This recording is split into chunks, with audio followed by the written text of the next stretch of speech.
Oh, oh, those were the years. Uh, so you're talking about celebrity boxing and Don King and Mike Tyson. And, all right, well, first, let me start off like this. There's been many celebrity boxing, when Ali and a lot of these guys early on did like a one-person event, but it was myself, Gary Braverman, who father ran Don King Production, and Carl King, Don King's son. We came up with the idea of doing a celebrity boxing event, which took place December 8th, 1990, the same night Tyson fought Alex Stewart. We did ours at Trump Mark Edis Arena. But the whole catalyst of that event started with us, with me and Mel, because, you know, there was, for people to understand, the second one, which was a bootleg version of ours, was when Melly Mel fought up in the Army Willie D. That was like totally like the bullshit version of our idea somebody stole. But we had people like, actor Martin Cole, Burt Young, who played ROXYS, brother-in-law. We had, Pat Cooper as an announcer, Roy Ennis from KOOL. You know, we had like celebrities in the ring, which was like three-minute rounds or 2-minute rounds. It wasn't like nobody trying to hurt each other.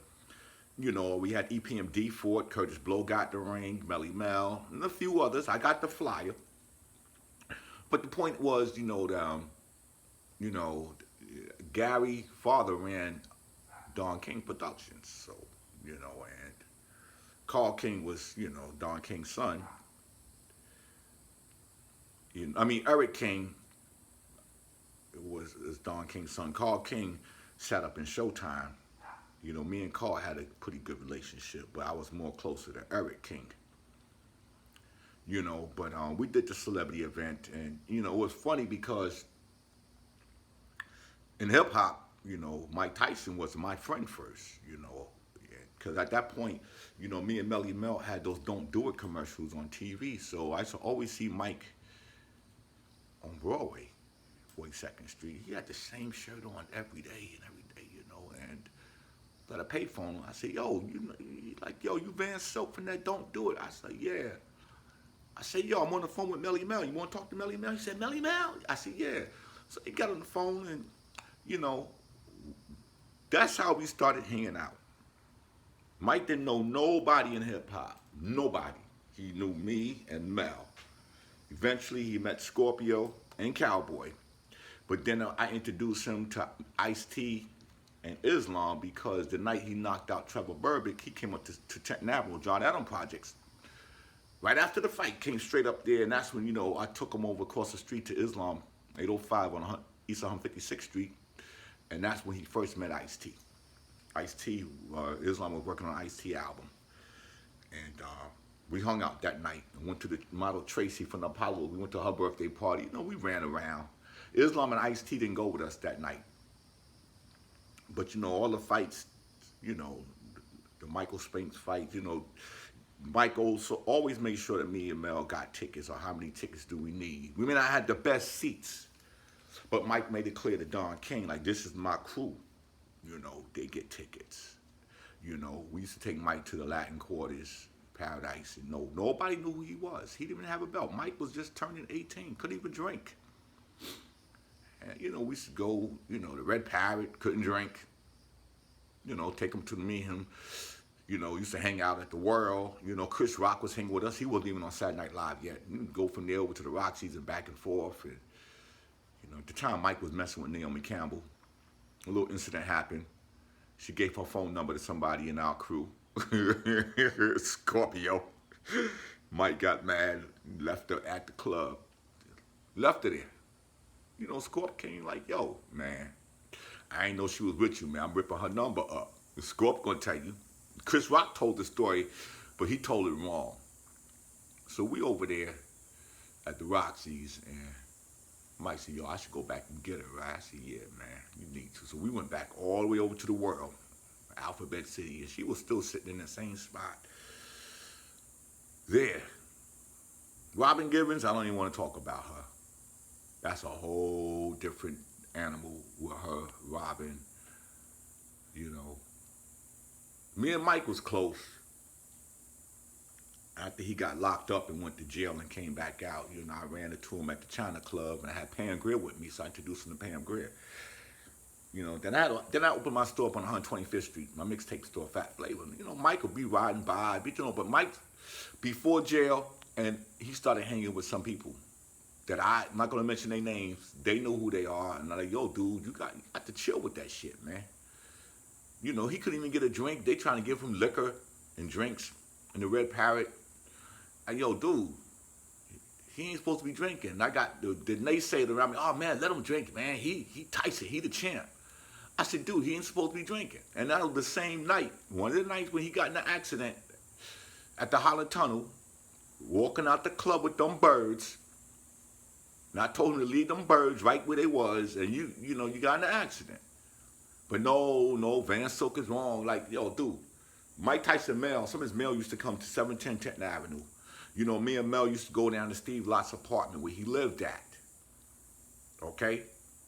Where he lived, and watch fight films with him, even when he was getting ready to fight Larry Holmes. All that.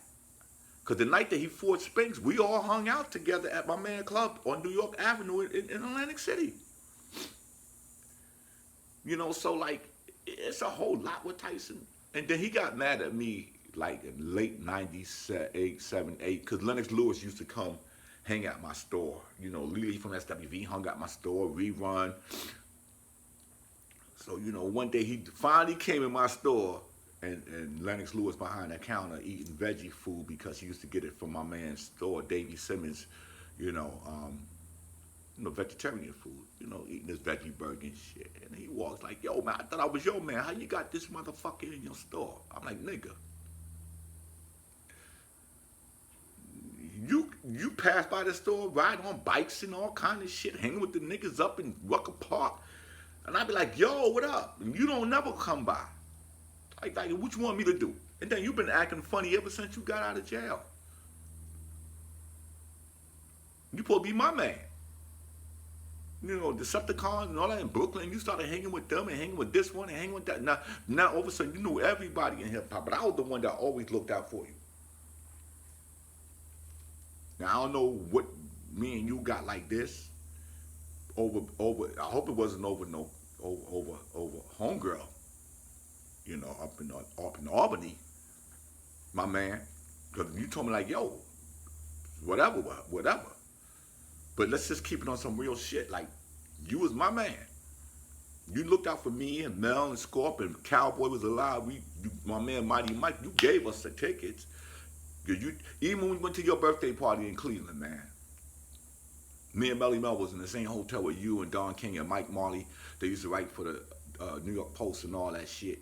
And while, you know, Don King had Russell Simmons and Salt and Pepper and everybody in a whole different hotel, I respect that. You know, I respect that. I let you wear my Zulu Nation beads and all that shit. But, you know, like, I ain't seen you in a long time, brother. And the last time I seen you, you had a funny look on your face. But it's all good. You my little brother still. But, you know, like, if it wasn't for Don King, on some real shit, there wouldn't have been no Rapmania. You know, Don King really looked out for me on that with the pay-per-view people. You know, because nobody wanted to carry Rapmania. And, you know, when I went out to Vegas with my two partners to meet with Don, Mike was there because he was ready to fight Buster Douglas. And that was like one of the real true times I seen Mike, because we were sitting there with Don. Mike came down, you know, we dapped. And he said, you know, I'm great to have a son. I said, all right, congratulations and shit. But it wasn't like the Mike that we hung out with at Latin Quarters and then the Mike with Don. And I'm like, he's getting ready to go all the way to another country to fight Buster Douglas. And I'm looking at him like, yo, you been training? And it's just like, you know, like Rory and them that was in Mike's corner, like, that was Mike's boxing crew. His hanging out crew was me and Mel and Scorpio and all that, until he started meeting everybody else. Then everybody's all of a sudden Mike friend. You're asking Mike for money and all that. I ain't never took a dime from Mike. I know everybody that I know borrowed money from Mike. I ain't never borrowed $1 from him. Never. But, you know, like, when I was looking at the situation again, you know, like, You going to fight Buster Douglas all the way in Japan and shit.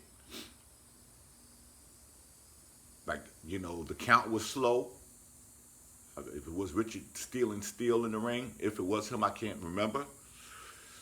Then you go to jail, then you come out. You know, just like how, you know, Al Heyman is now in charge of boxing, you know, he the new person in the game, you know, Don King and Al Heyman, they all from Cleveland.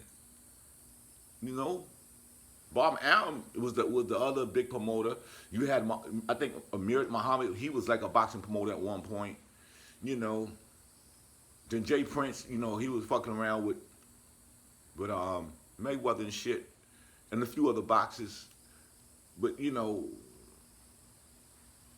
Don King was like you the nigga for all the boxers.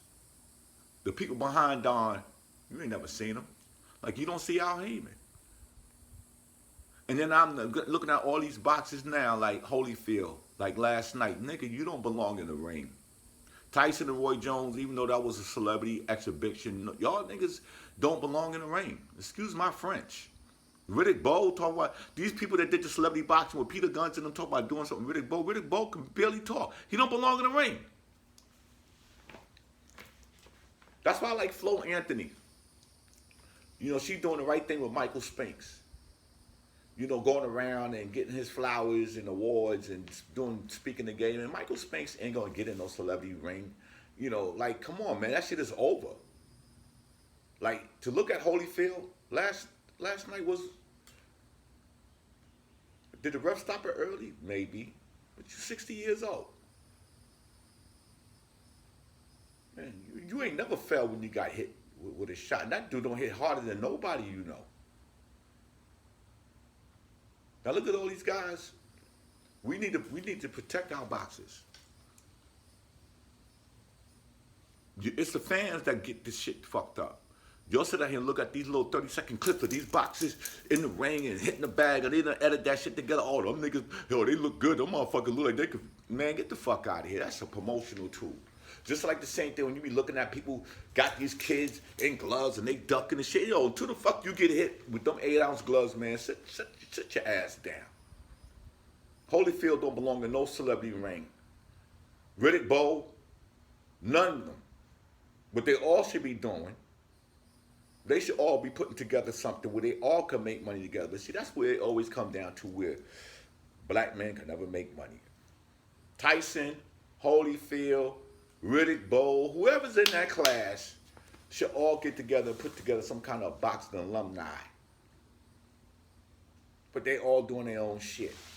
You know, I looked at Larry Holmes talking to DJ Vlad, and I got more respect for Larry Holmes now than I had for him early on in the game. And when they robbed him when he was 48-0, ready to break Rocky Marciano's record, and they robbed him with Leon Spinks. Like Leon, was it Leon? Leon, you didn't. Was it Leon or Mike? Whoever. Mike, you didn't. You know what? It is what it is. Larry never got to be 50-0.